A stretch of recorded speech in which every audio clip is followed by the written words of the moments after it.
संजय राऊत यांनी चंद्रशेखर बावनकुळे यांच्यावर टीका केलेली आहे। कोण बावनकुळे? ते तर रावणकुळे असं म्हणत संजय राऊत यांनी जहरी टीका चंद्रशेखर बावनकुळे यांच्यावरती केलेली आहे। बावनकुळेंना ताबडतोब अटक केली पाहिजे। शिंदे आणि सहकारी ईडी आणि सीबीआयच्या भीतीने पळून गेले असंही संजय राऊत यांनी म्हटलंय।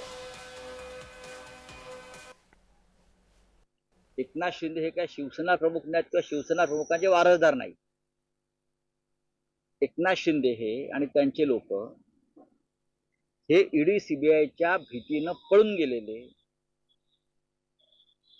जयचंद आहेत। हे जे कोणी सद्गृहस्थ आहेत बावनकुळे हे तेच ना ज्यांनी 600 कोटीचा भूखंड 1 रुपयाला घेतला आणि महाराष्ट्र लुटला। हेच ते गृहस्थ ना। 600 कोटीचा भूखंड ज्यांनी 1 रुपयाला घेतला असा बालिशपणा आम्ही कधी करणार नाही महाराष्ट्र लुटण्याचा। 600 कोटीचा भूखंड 1 रुपयाला।